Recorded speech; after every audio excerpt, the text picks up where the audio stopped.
Hey folks, what's up? This is One Big Bugger. Those are my two dogs in the back. I forget it's switched on the camera. So I actually recorded a video and I had it all set to upload, and well, some stuff has happened. As usual, I've waited forever to upload it.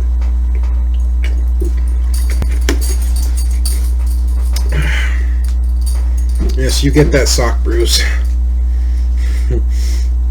But I waited forever to upload it, and some things have happened, some things have changed, and I'm just noticing. Oh no, that wasn't me. I just noticed something on the wall. So I've decided to re-record. Basically, what I'm going to do is I'm going to bring you up to speed on what's been going on with me, and then I'm going to go on a rant. It's a rant I've kind of gone on to before, but I don't know if I've ever uploaded. I'm going to try not to yell too much, as I do live in a new place, as you can see. It's a bit of a mess right now. I'll go into why. You can already partly see why. But I'll go into why in a little bit, in a little bit more depth. But my room's going to be cleaned up in short enough order in a couple days. But first, let me say I hope you all enjoying your long weekend. I know I am. But long story short here. Alright, first thing that happened is my girlfriend has finally come to visit me. She came on August 5th, and she went back August 19th, so she was here for about 2 weeks. But I actually went to see her first. I flew to Minnesota and drove 3 hours from Minnesota St. Paul Airport to where she lives. And I visited with her and her parents for 3 days. I stayed at a questionable lake resort. She's very country. I mean, surprising to me, something I've never really known about Minnesota is a lot of country. There's a lot of farmland. I honestly never knew this, but literally I drove 10-15 minutes outside of the airport and just boom, it was just country from there on out, and it was farmland, massive farmland. I've driven through Virginia, I've driven through West Virginia, South Carolina, North Carolina, all that. Lots of farmland. But this, I mean, massive, huge silos and farms. Massive everything, man. It's unbelievable. The amount. And it's all like corn and beans, I believe. I believe that's everything I drove by was just corn and beans. Just huge, tremendous, unbelievable sized farms. And I think the difference is like going through Virginia and all that. It's very hilly, very rocky, mountainous. Minnesota is just flat. There's some, a little bit, but I mean, you could just see the fields to the horizon, I think, which is what makes it so stunning. And surprisingly, it didn't make for a boring drive for 3 hours. But I went, and the resort I stayed in was a beautiful lake, but the resort itself was, I wouldn't call it a resort. It's more like a fishing lodge. The rug had a bad couple stains on it. My bed was, I had a recliner that wouldn't close. My TV was probably as old as I am. Very, and small. The shower was very small. The bathroom was, and at $100 a night for what I got, that was really expensive. I stayed about, when I took her back, and I did take her back, we stayed about an hour away at a place, another place, and I paid $65 for the night for a massive bathroom, 2 beds, 2 full, I think they were full size, they might have even been queen size beds, massive bathroom, table, it was just so much better. And it's like, you're being charged for the lake. It was like $35, $40 more a night just to be on the lake. But it wasn't worth it. The room wasn't worth it. And there's a place not far away from where that is where I could get the same thing. A nice big bathroom, a nice big room, and all that for probably $65-$60 a night. Maybe even $70 at most. But I'd be saving myself $30-$35. I just my thing came up telling me frames are being dropped. You may not have enough resources to run. Not enough resources. Okay, look, I know my computer's over a year old, but I still have 16 gigs of memory. It's actually still a pretty powerful computer. By today, it'd probably be mid-high range by today's standards, and I'm looking to update that still. But it's still a strong computer, and it can run even the most complicated games at full bore. So don't give me that frames are being dropped. It ain't my computer's fault. But if frames are being dropped, I'm sorry. But anyways, yeah, so I went up to stay there. I watched her community play. They did Shrek, the Broadway musical, in a very reduced fashion, obviously, because it's just a little community theater. But I actually thoroughly enjoyed it. I supported 3 shows. I donated money to the theater in terms of buying a t-shirt and buying a little set of Shrek ears, and donating, like you donate $5, you get you can grab a few goodies, snacks in between. So it was actually, it was actually a lot of fun, and I really enjoyed it. And then I flew back with her here. She stayed for 2 weeks, and I flew her back again to Minnesota and drove her home, sat down with her and her mom for about an hour before I had to go back and catch my flight. So, and believe me, that drive and flight back was painful. It was painful. For anyone who may have been keeping the loose tabs that I've been putting up, me and my girlfriend have known each other for a grand total of a little over 4 years now. I met her not long after my wife had passed away, but we were not together then. She was with somebody else. But we had just been friends, and it kind of moved on to a bit more than friends. And then she fell out with her boyfriend. Kind of. It's a long story. I may go into another time. If I hadn't already gone into it, and it's up on my channel, I'll never remember if it is or not. But anyways, long story short, I guess, we've known each other for a while, and finally having her here made an amazing difference in my life. And so much so that she's actually coming back September 24th for a 42-day stay. Yes, 42 days. So I am looking forward to that for sure. Her first initial trip was kind of a whirlwind trip. We went and saw a Blue Man Group, we went on a whale watch, we went out to eat a lot. We did a lot of fun stuff together. This next trip, she needs to know what it's going to be like to live with me on a day-to-day basis over an extended period of time. So this will be, I'm working every day. We're going to go out and do a couple things. I'd like to take her to King Richard's Fair, maybe go see the Broadway Lion King that's coming up into Boston in October. There's something else I saw that might be fun to do, but I can't remember what it is. If I can't do either one of those, I want to do 2 things while she's here at least. But we'll see how it goes. But anyways, I lost my train of thought. Yeah, this is basically, we're gonna be home most of the time. We're gonna be eating at home. She's gonna have to pitch in around here some. She's gonna have to do dishes. She's gonna have to help sweep, clean up, take out trash and stuff. Not all the time. It's mostly my responsibility, but every so often she'll have to do it. I will be working, so I will be getting up at 6 o'clock every morning and going to work, coming home, and back out to work. I will be working on Saturday nights, going to do my Ubering, where she will be home all night. By herself. Not by herself, my mother will be here, but, and just all this general stuff. And, so she just knows what it's like to be with me an extended period on a day-to-day basis. It's basically what I'm aiming for. And if that works out, then my plan is, and it's not the best time to do it, in New England, let alone Minnesota, that's even further north, and the winters are worse up there, is to try and bring here February vacation, school-wise. They have that 7-day period in February, to bring her here to live permanently. And if that happens, y'all better believe she'll be my fiancée at that point.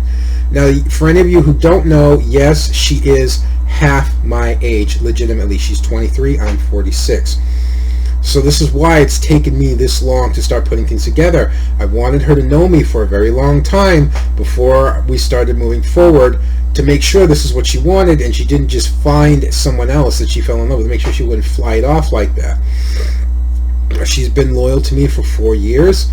I guess I could say I waited too long, but that was because I had a hard time coming to terms with being in love with someone so young. I actually wanted somebody my age. Maybe I got popcorn stuck in my teeth. And I have tried and tried and tried and tried and tried to find somebody. I met several people that were my age that were very successful women, but everything just kept falling apart. It's like, you know what? I'm just going to go with the one that's in love with me and has been loyal to me all this time. So that's exactly what I've done. And I'm happy. Mostly. Mostly because she's not here right now. But I'm happy. But the funny thing is I flew her back on Monday, came back on Tuesday, went to a driver's meeting for Rentham Elementary School, for the school bus drivers, and got told promptly at the end of the meeting, oh, you're no longer in Rentham, I thought. I go, yeah, I am. Nobody said anything to me. She said, well, you better call Tim, my big boss, and find out where you are. I come to find out, I've been moved to Franklin, to drive Franklin. And they didn't tell me. All right, I went to the meeting on Wednesday. Franklin starts the next Tuesday, while Rentham hasn't even started yet. Rentham starts this coming Tuesday. Everything else started last Tuesday. So I had to prep for new runs. I thought I'd have at least a couple weeks to heal. Heal from what? That's a full arm over the elbow.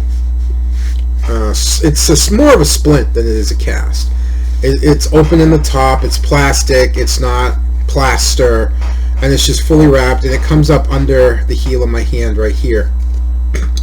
I finally, after a year, got the surgery on my ulnar nerve from the accident. So my elbow's basically been sliced here like that, and the nerve has been moved from here to up here. This is to relieve pressure on my ulnar nerve. For those of you who don't know, the ulnar nerve controls controls sensations and whatnot for your ring and your pinky finger. And I was having a lot of numbness, and I was having a lot of pain, and I actually still have some numbness and some pain, just not quite as much. And these two fingers, and this is from the accident. And there's no guarantee that they will fully heal. Nerves are not like skin or muscle, or they don't grow back as well. So yeah, but it is a little bit better. There's that, and I've had carpal tunnel surgery on this arm at the same time. So I'm also slit right here on the wrist. The carpal tunnel surgery is considered minor. The ulnar nerve surgery is actually considered major because it's a nerve.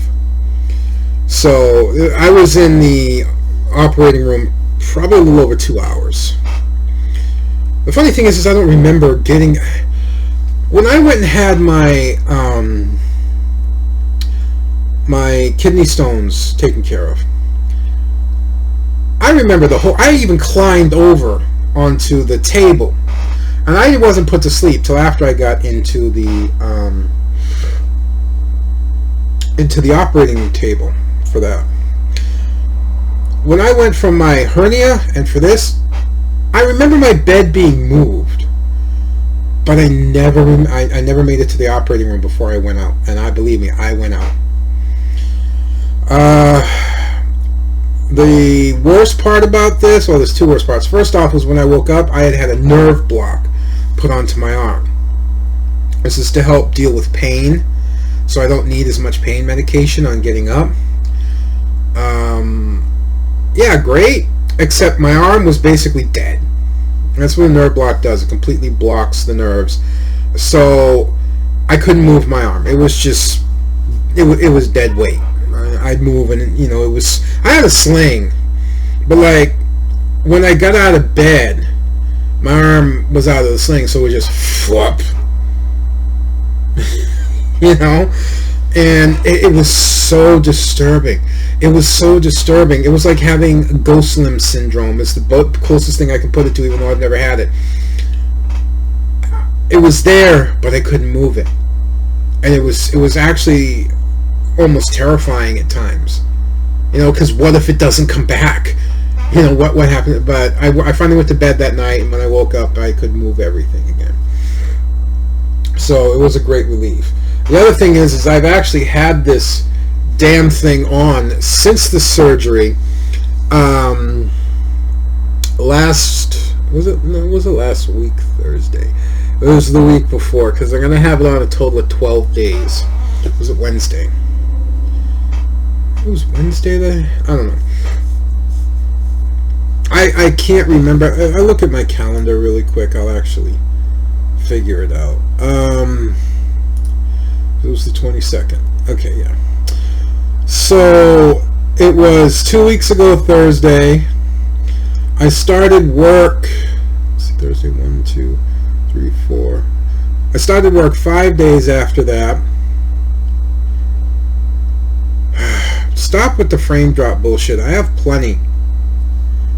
I'm not sure what's causing it. There's really nothing up that should be causing those issues. Unless having like Chrome is really hurting. But it shouldn't be. If you're seeing some flashes, I'm sorry. It's because I'm over on the other monitor. That could be the other thing too, is I'm clicked on the other monitor and it didn't like that. If I'm clicked on the wrong monitor, it like deprioritizes this monitor. But yeah, I started work about 5 days after that, and I've had it since. It'll be a total of 12 days because it's supposed to come off Tuesday morning, so day after tomorrow. And well, you can imagine having very limited arm use for 12 days. Plus, it's like having a cast on. You get itchy as all hell, man. Oh my god. Sometimes, especially if I get an itch like down in here, I really can't reach it, so I'm just banging away on this trying to take care of the itch. I take the damn thing off myself because at this point I'm pretty sure I'm healed, but I'm not a doctor, so I've got to keep it on.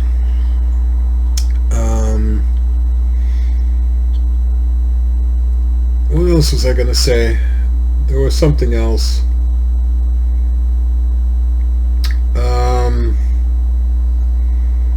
Well, there was a lot of things I was going to say, but this is like before I go on my rant. My aunt came to visit for a couple weeks. I'm not overly thrilled about the circumstances. My mom was saying, "No, your aunt's coming because she owes me money, so she's going to come here. She's going to get her check. She's going to pay me back, and then then you can take her home." And all that. No, she came here to get a dog. She came here to get a puppy. Chances are my mom helped pay for that puppy. Gave my mother or gave my aunt extra money or something. I don't know. Maybe she didn't. Maybe she did. It's none of my concern. It's my mother's money.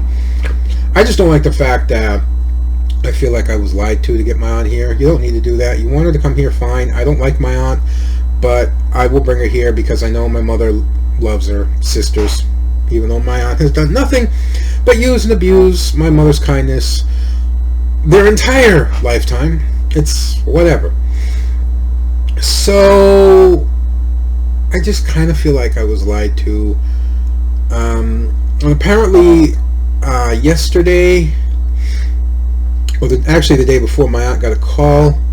Her second oldest son went to the hospital with a heart attack. Now, as somebody who's suffered loss in his wife and knows what, things like that feel, I should feel great remorse about that, but I don't. I've gone over my aunt's reputation before, which in itself really has no bearing on this. But the whole side of the family. The reason the son had a heart attack, he already has a weak heart from severe drug abuse. And this heart attack was brought on by a heavy dose of heroin. Yeah, heroin. That's why he had another heart attack. He was flipping out on heroin. Which, as far as I know, probably will mean he's going back to jail, because I believe he was still on probation. They've been in probation for violent crimes. They've been in shootouts. They're drug dealing, drug users. I'm sorry, I can't feel remorse for that. I can't. It's like I don't feel remorse for the fact that my aunt's probably not going to live to see 60 years old. She has black lung. They will not do a transplant because she will not do anything to get healthy. So all they can do is try and make her comfortable. And even though she has black lung, even though she knows about all this, she still continues to use drugs. She still continues to smoke, heavily smoke. And she still continues to not take care of herself. So I feel no remorse for her situation. It's as my weight. You know, when I was up very heavy, I didn't expect anyone to feel remorse for me, no matter how bad I felt, because I was putting myself there. You know, I'm still well overweight. I'm far better off than what I was, but I'm still well overweight, and I'm still fighting it. And it doesn't help, but I can't work out. I have managed to bring my weight back down, even though I haven't been working out, to under 330 pounds. I'm 329 again. So,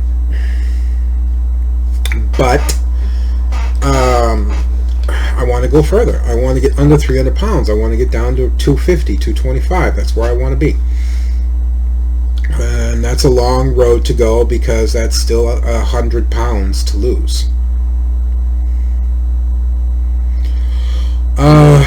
But beyond that, that's kind of what's been going on here. I am actually still driving a school bus and whatnot. I've been given a school bus that everything can be done with the right hand. My right arm has been suffering because I'm overcompensating for my left arm, so I'm probably doing it no favors. What else is there?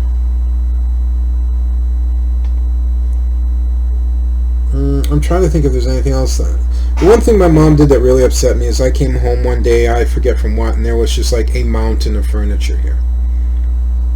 There was like a legitimate mountain of furniture here. And it was to the Recoculus side, and it was just strewn all over. Basically what happened is my mom wanted to get a couch and I think something else, and the guy said, well, if you're going to get that, you have to take everything else. Apparently there was pictures, said, I'll deliver it, but you have to take everything. So the guy basically offloaded his junk, you know, took advantage of an elderly woman to drop all of his junk onto my mother. And I had to rearrange everything when I got home. Couch, fold-out cots with no mattresses, a busted-up desk, chairs, other stuff. I was not happy. I was not happy that my mother would agree to such a thing when I told her, if you can wait for just a little while, I'll just buy a brand new fucking living room set for you. Nope, she gotta have it now. So, I was kind of pissed off. A little bit.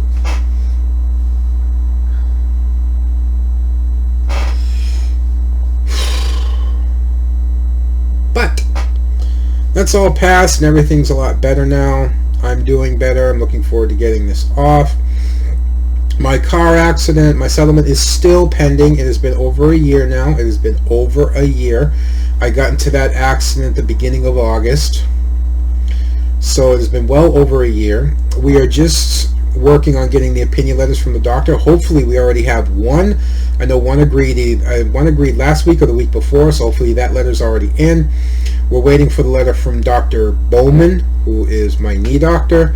He's agreed, but that won't come in until the 11th. And they say, well, they got to also get all my other medical stuff together. And I'm like, shouldn't you have already? Shouldn't you have all my medical stuff except for my most recent surgery? And since my surgery was 2 weeks ago, shouldn't you already be working on getting that, considering you knew my surgery was on the 22nd? Shouldn't that all be together already, waiting for my doctor's letter so it can all be sent to the insurance company in demand and get this fucking thing rolling finally? I'm not a lawyer.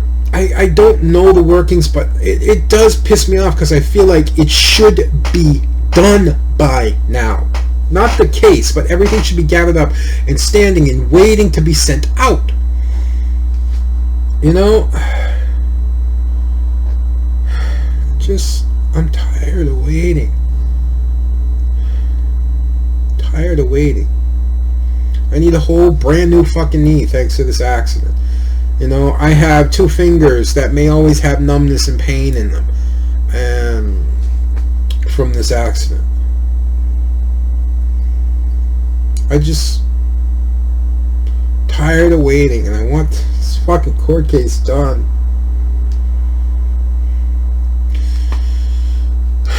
The one thing I'm going to do with this court case is get myself a better car. I'm going to get a new computer. I'm going to keep this one and maybe try and set it up as a streaming computer. I don't know how you set up 2 computers, one to stream and one to play, but that's what I'm looking to do. I'm going to figure it out. But I'm getting myself a new car, and I think I might have finally settled on what I want. I've been bouncing around.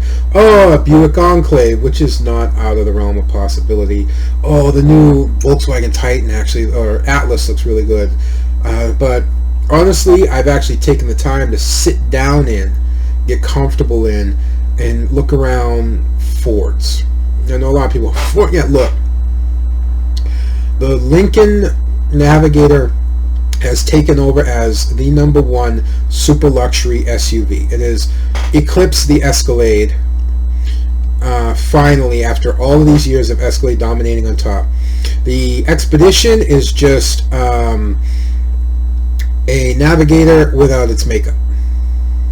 There's some options on the Navigator you cannot get on an Expedition. There are, a few things here and there, but for the most part, an Expedition is a Navigator without its makeup on. And there's also the Explorer, which I've actually sat in the Explorer, and it's really, really nice. I'm not saying I'm going to get a brand new one at the luxury trim that I want, because that would be around $60,000, and that would probably take most, if not all, of my settlement after all the lawyer's fees and everything gets paid. But if I can get one that's 2019, because 2020s are the new ones now. 2020 is considered the new one. So if I can get one that's 19, 18, with some miles on it, under 30,000 miles, I can get a nice high-end luxury, and I'd really like an Expedition. As a matter of fact, even though it's $60,000, it's been sitting there a while, and they may come down on the price. Because I either want to buy something outright, or I want to get payments that are under $300 a month. They have a beautiful limited platinum Expedition in ruby red over here at the Ford dealership. It is used, and it's around $65,000. And then there's all kinds of rebates on it that bring it down.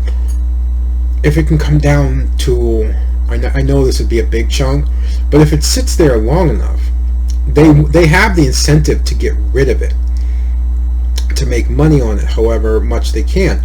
If they can bring it down to like $55,000, I can put $30,000-$40,000 down, hopefully get my payments under. That's the plan. Man, if I could do that, get that beautiful, it's only got like I think 17,000 miles on it, which is less than what my car has. It's just beautiful. It's got all the fucking bells and whistles on it. The thing's immaculate as fuck. I want it so badly. The main reason is when I took my girlfriend back to Minnesota,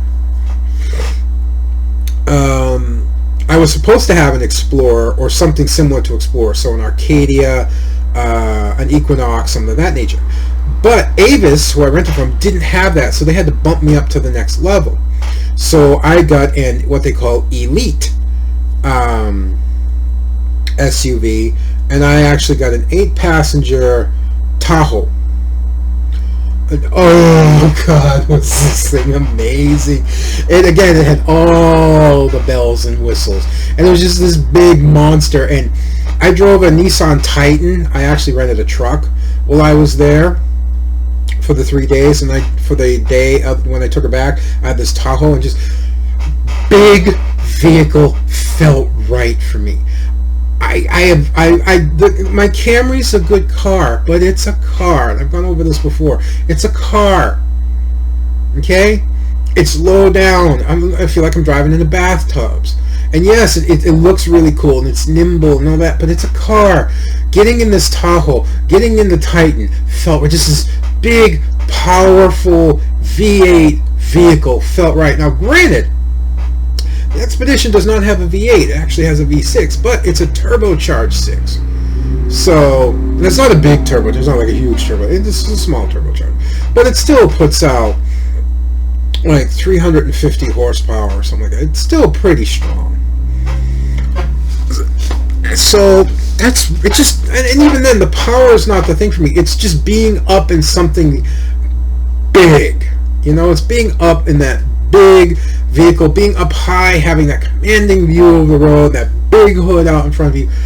That, to me, is what makes the vehicle. And so that's what I want. And the Explorer, you don't get that sense of really bigness, but it's still pretty big. So I'm pretty sure I'm going to go and give the Franklin Ford over here a try and look into an Expedition or an Explorer, something of that nature. But I need my fucking settlement first, and if it doesn't happen before the end of this year, I'm really going to be pissed off. But that said, there's probably a lot more things I could go on, that I could rant on, but I'm not going to, or that I could go on. That's the gist of everything that's been going on. A little over 30 minutes in, and I want to get into the rant part of my video. So this is basically an entire separate video. So for those of you who don't want to hear me ranting about the way the world is today, feel free to stop the video at this point, because this is going to turn into a whole nother level. Because I want to know is what the fuck is wrong with our country today. I have felt ashamed of America since Junior had been part of it. There was a little hope in my eyes when Obama came around. A lot of people gave Obama a hard time, but look at what bookends Obama. Junior and Cletus. Cletus being Trump. George Jr. and Cletus. I'm sorry, Obama looked like a shining beacon of white knight hope at this point. I don't think Obama was bad. I don't.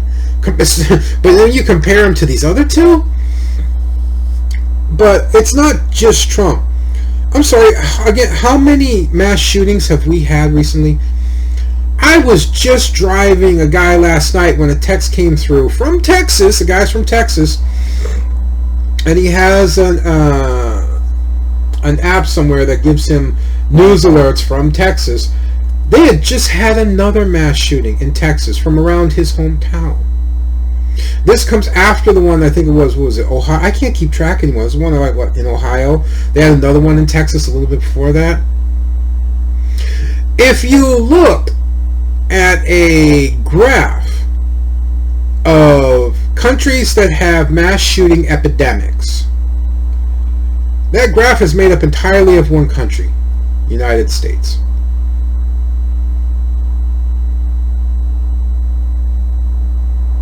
That's it.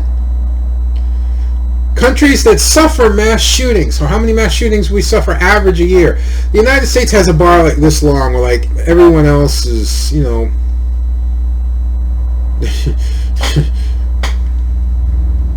United States is at the point where it's suffering a mass shooting so much that they don't even make national news anymore.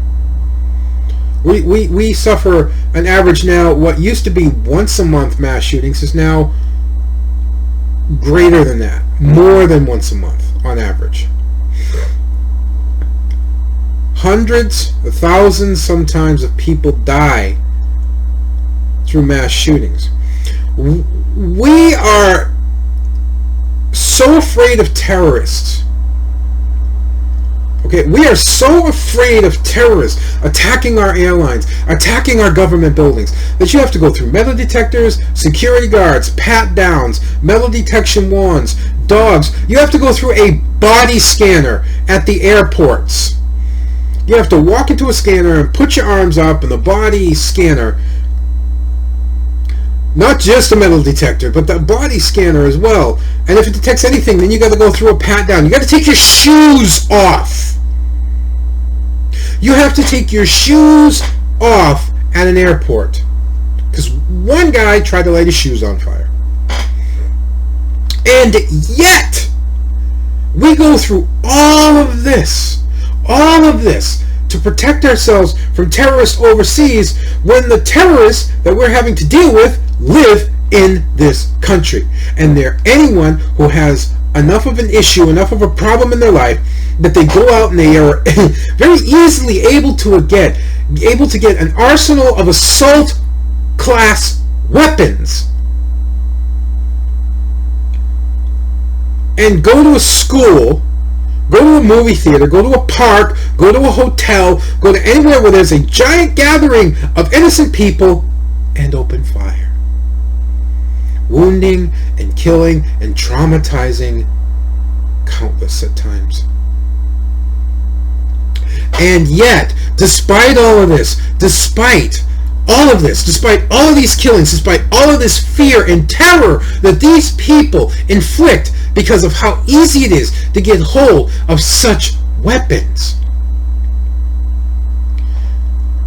groups like the NRA continue to defend our right to own guns. Now look, let me bookend this, as I like to say now. Let me bookend this.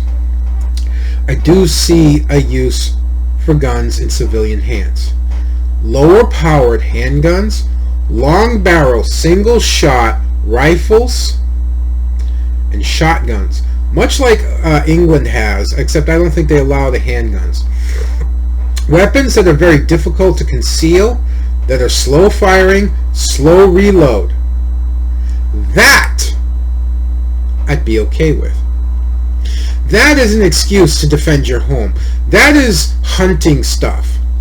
I do not see any God-given reason whatsoever to own an M16, an AK-47, an Uzi, or anything that is semi or fully automatic. I do not. There is no reason.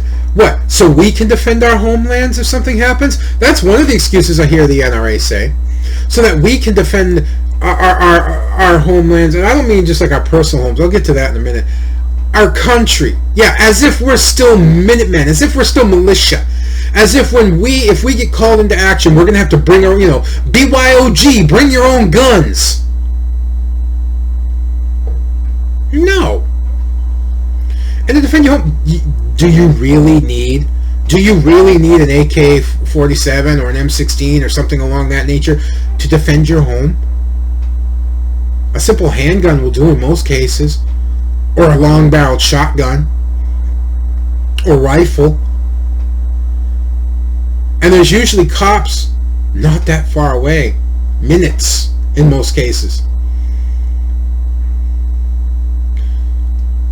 I've said it before and I'll say it again. The right to bear arms is when the general population was militia. They were the military. That when the closest help could be half a day's ride or more away on a horse, where you had to defend against wild cats and other predators. That was the right to bear arms. This country was founded on 10 laws, the Bill of Rights, that have been in effect since the inception 200. I honestly do not know how old the United States is because I just never bothered to look it up. But it has been founded on laws that are 200 plus, 250 plus years old. The laws have not evolved with the times, and when the laws do not evolve with the times, you get the bullshit that we're dealing with. You get companies and you get organizations that tout this law that's hundreds of years old, Can you imagine? Can you imagine if we enforced every law that way? If we never changed laws, we'd still have slaves.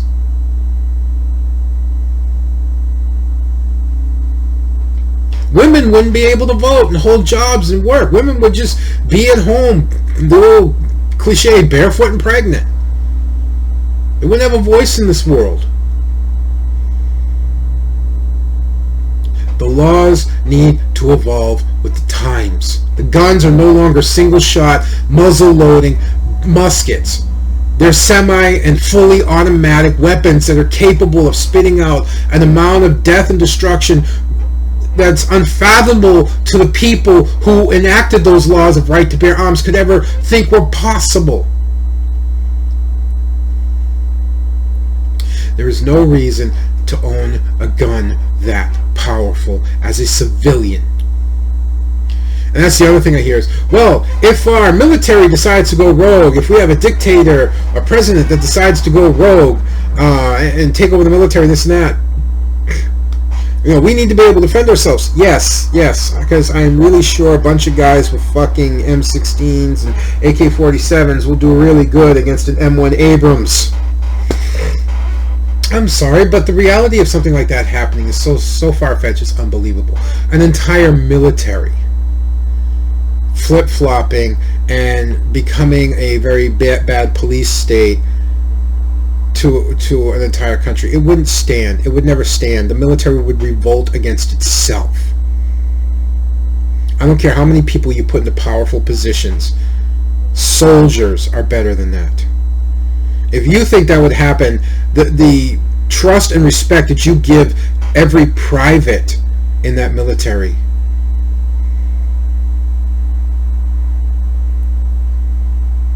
is laughable. Every sergeant, every lieutenant, every commander. There may be some, but it would never be to the point where that could happen because others would come up and stop it in the military and in the government. Stop reading novels about this bullshit and thinking that could actually happen in this world. It can't. It won't. We've got too many people in the government that are too power hungry for themselves to ever be able to cooperate to that level. These are the same people that continue to this day to say 9/11 was an inside job. Go fuck yourself. I don't get monetized anyway, so I swear all I want. Go fuck yourself.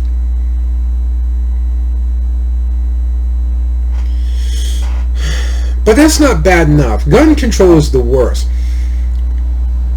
At least overtly. But now in today's world, we also have video game companies defending gambling. Loot boxes, microtransactions, card packs, all this shit. Defending it. To this day, just recently, 2K Sports put out a game trailer where the emphasis was on slot machines and loot boxes. There was no gameplay in it. And there was a guy, and there were people showing how excited they got to win the huge prize. This is the same bullshit that casinos pull. And yet the game is rated PEGI 3, basically suitable for all ages, or ESRB 3 or ESRB-E, everyone. The companies that was created to protect developers and publishers from themselves rates a game that is overtly gambling. Say, well, we don't know how it's actually going to be, and this is how we define gambling. And the definition of gambling is so pinpoint specific that it's very easy to dance around the edges of it. And that's exactly what these guys are doing. They are basically, and I'm going to say it outright, waving their dicks in our face. And there's nothing we can do about it because they haven't actually slapped us with them. They're inches from our nose, but since they haven't actually touched us, we're not allowed to do anything. Stories of kids emptying parents' bank accounts and credit cards stories of people who got addicted. I have a collection problem myself. I have enough to be able to control it most of the time, but I have a collection problem. I want this, I want that. I have a completionist problem.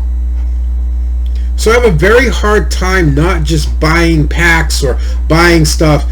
And so I don't allow myself to play these games anymore. I don't allow myself to play games where loot boxes and chances and things like that are part of the norm. I do not.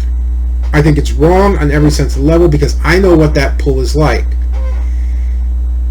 And there are a lot of people out there that can't help it. It's people that spend thousands upon thousands upon thousands of dollars. This one guy, he said he didn't realize it. He went back and he did the math of how much he had spent. I think it was over a year on a single game, and it was $10,000. $10,000 on a single game in loot boxes or card packs or whatever it was, trying to get everything. $10,000. And he didn't realize it until one day he sat down and finally did the math. Now, you can talk all you want about being responsible, but the thing is that these games are specifically insidiously designed to make you irresponsible, like a casino. Flashing lights, heavy noises, big celebrations, all of this stuff to make you feel good, to get that reaction, to get those endorphins, to get that response, to make you want to keep playing. They are made to break your resolve. They are made to break your willpower. And there are plenty of people out there in this world that suffer, or in this case, one of the most predatory practices I've ever seen in my life, preying on children, emptying parents' bank accounts with parents unknowing. Why would they think that this game that is rated E for everyone or T for teens, why would they think it's dangerous? Why would they think they'd run into something like that? They wouldn't. They wouldn't. This is the same thing as a long time ago. It's actually worse, but it follows the same line about 900 numbers. Kids used to call 900 numbers and rack up thousands of dollars in phone bills because they'd see it on TV. For me, it was wrestling. Call this number and talk to Hulk Hogan, or hear this, or hear that. This, and, call this number, and it's 99 cents a minute, or $1.99 a minute. Make sure you have your parents' permission. How many of the kids do you think called those 900 numbers got their parents' permission? None of them did. They'd call and they'd hear Hulk Hogan, or they'd hear this person, or that person, or whatever voice. And they would just keep calling, and they'd stay on the line forever, and they'd rack up phone bills and hundreds and even thousands of dollars because it was a practice directly aimed at children and directly aimed at those with weaknesses, while even trying to hammer in those with greater resolve into calling and spending money, thinking that you're actually talking or hearing someone that's actually there, not a pre-recorded fucking message, which is what it was. This is no different. This is taking the concept of gambling from casinos, even if it's not legitimately 100% strict gambling, the concept of gambling from casinos, transferring it into video games, marketing it to children, and to those who have issues with control. It is wrong, but yet they continue to get away with doing it. They're trying to rebrand it now, calling it different things like surprise mechanics. Surprise mechanics. It's not gambling, it's surprise mechanics. Surprise! Surprise! You've spent thousands of dollars and got nothing of actual value. And that's what makes this worse than gambling. Because there's no real world money on the line when you actually spend this in-game currency, it's not considered gambling. Because you also don't get anything back that has an actual real world monetized value. So these people who spend $10,000 and whatever, thousands of dollars every year on these, especially like the sports games that come out every single solitary year with zero improvement whatsoever. All that money they spent on that game from last year, gone because the game's no longer valid anymore. Now it's on to the next one. And they're able to continue cranking out this cash cow every fucking year.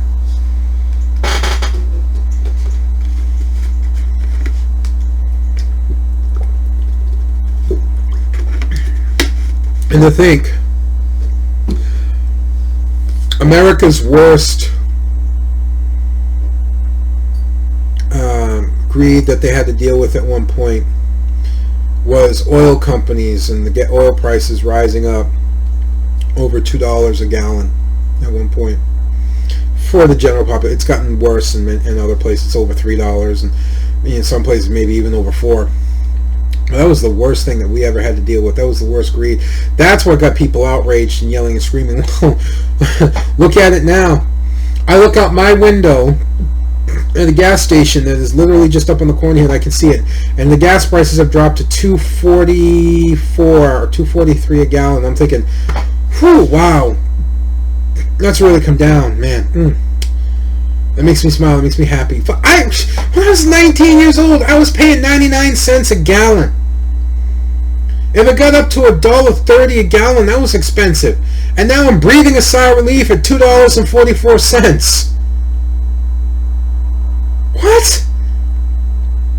It's the thing with this world, and that's what we're dealing with right now. If you continue to push it, if you continue to fight it, if you continue to ignore everything they keep telling you to do, if you just keep hammering away at it and keep it there and keep it going, eventually it becomes normal.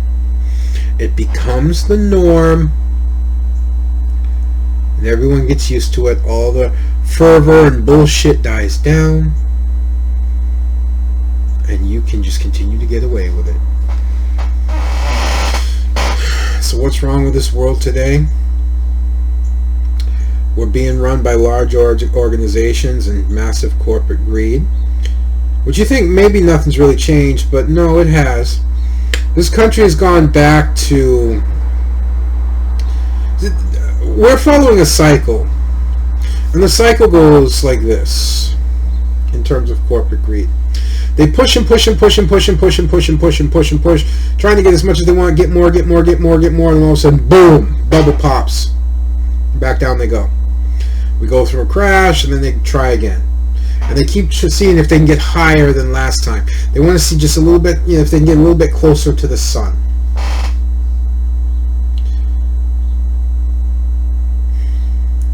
Until they push too far, and they get a huge, massive backlash from people.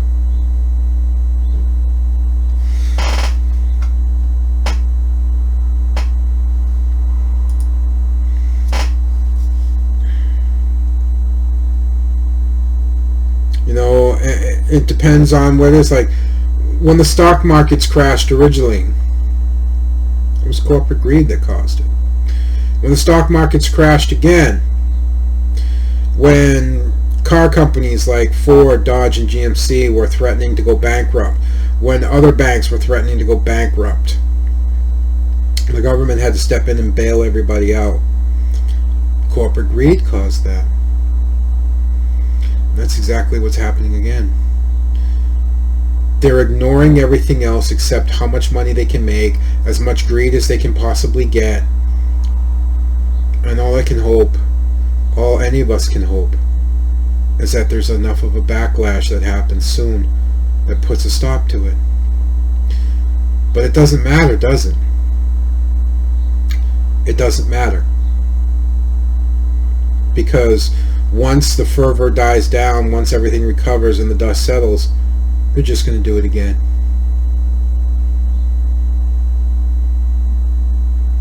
It's sad, the world we live in today. Things were not so great back then either, but I don't think they're as bad as they are now.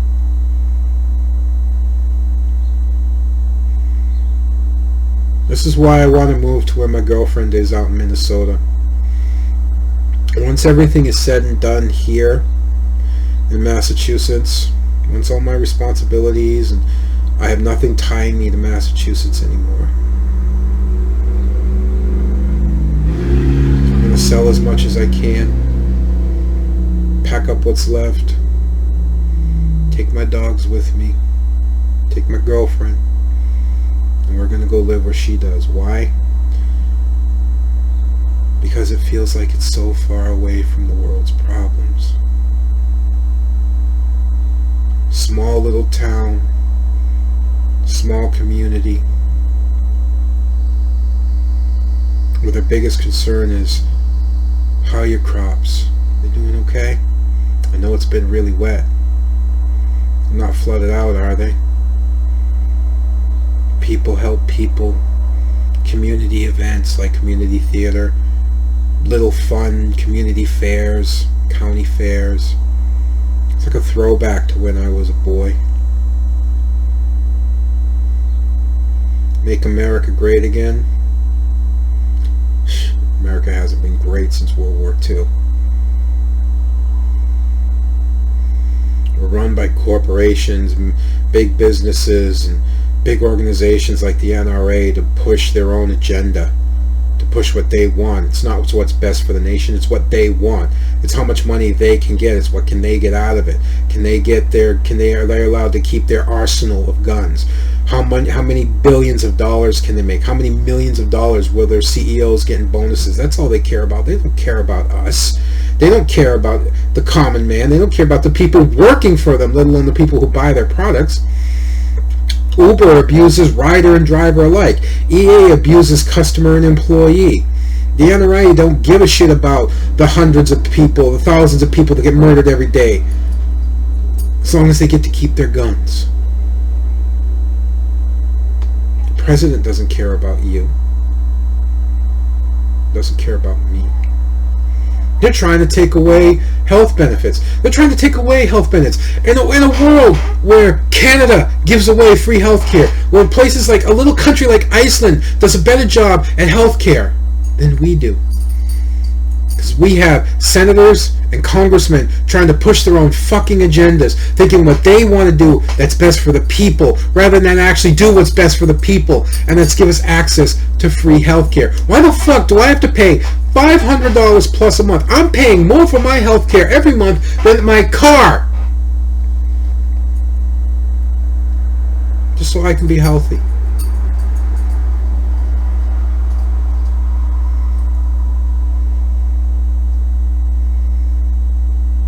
Places like Shriners Hospital are godsends, but they shouldn't have to exist. If a child needs an operation, if he needs a transplant, if he needs something, it should just be done based on the fact it's a child. It shouldn't take charity. It should just be the norm.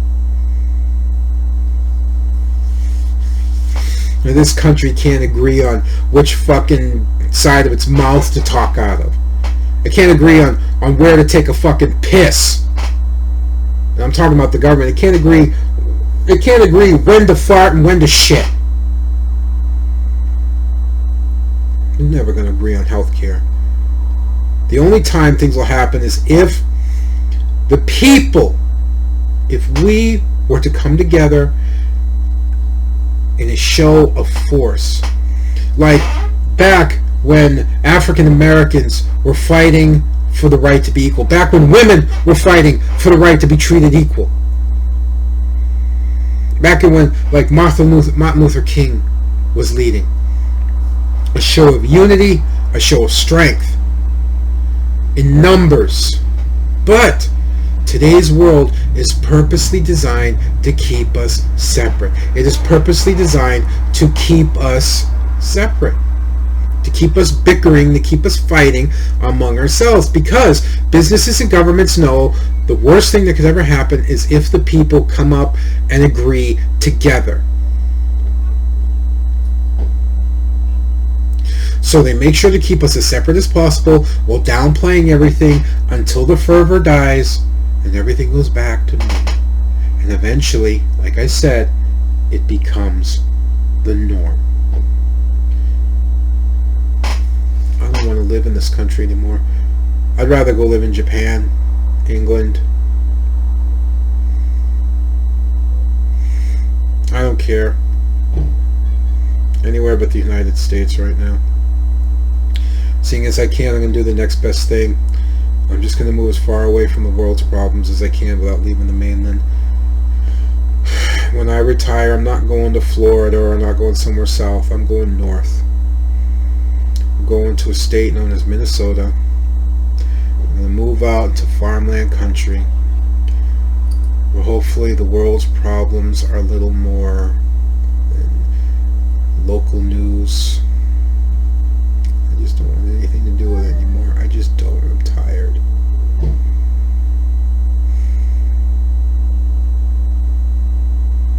I don't want anything to do with it anymore. I don't want to hear it anymore. I don't want to hear about gambling mechanics and nobody's doing anything about it. I don't want to hear about guns and people getting murdered. Nobody's doing anything about it. I wish I had a stronger voice.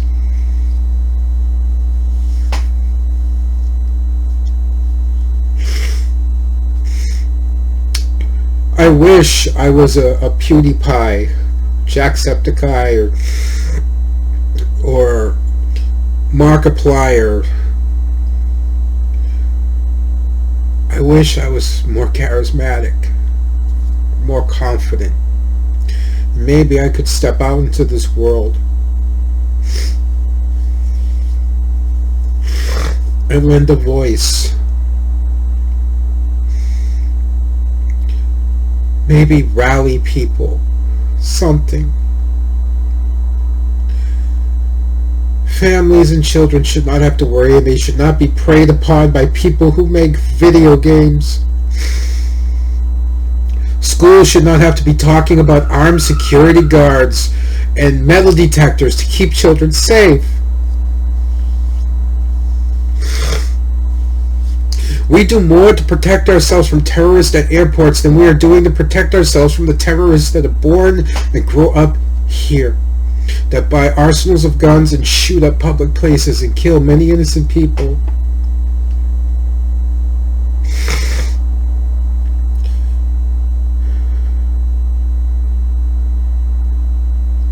We're defending our right to own guns that are killing more and more of our own people than anything else.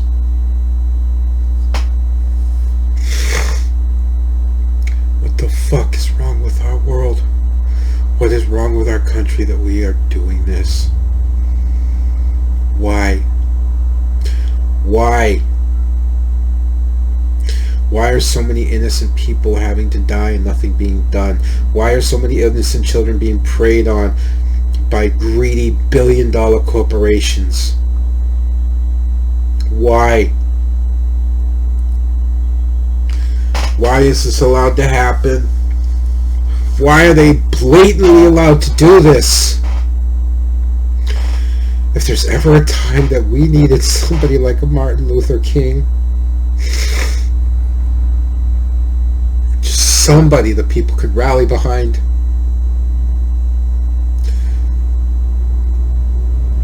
I tell you, it's now. Because it has to be stopped before it becomes the norm.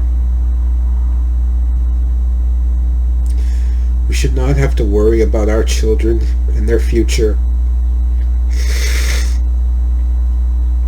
The only reason this country would be a police state is because we're allowing people to own guns.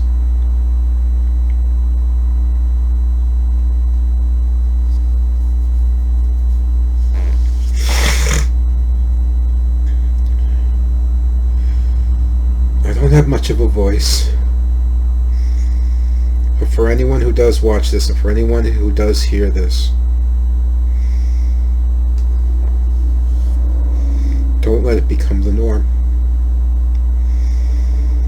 Fight back. Fight back against corporate greed. Fight back against NRA. Fight back. Nobody else is going to protect us. Nobody else is going to save us. We have to do it ourselves. We need to bring these greedy motherfucking corporations to heel. They need to be brought to task for the things that they're doing.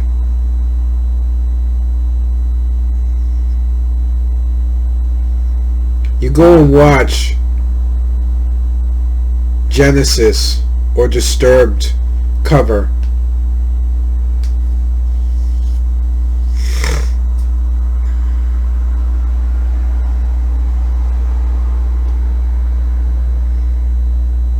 These are the hands.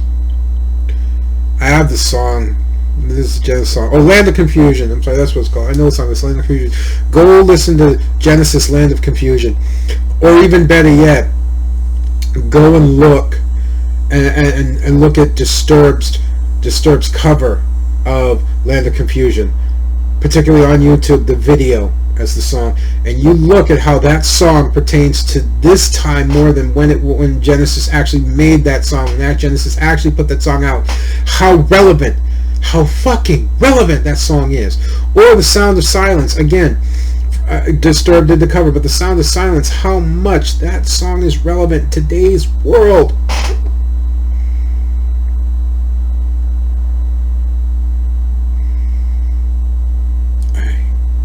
I wish I could be more,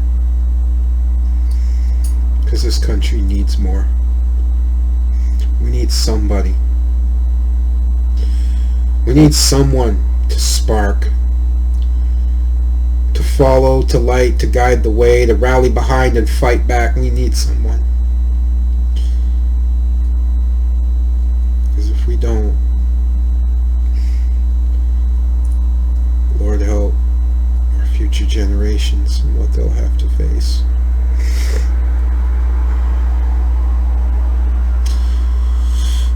This video went nowhere where I thought it was going to go, but I'm going to publish it anyway. So until next time, folks, I wish you the best.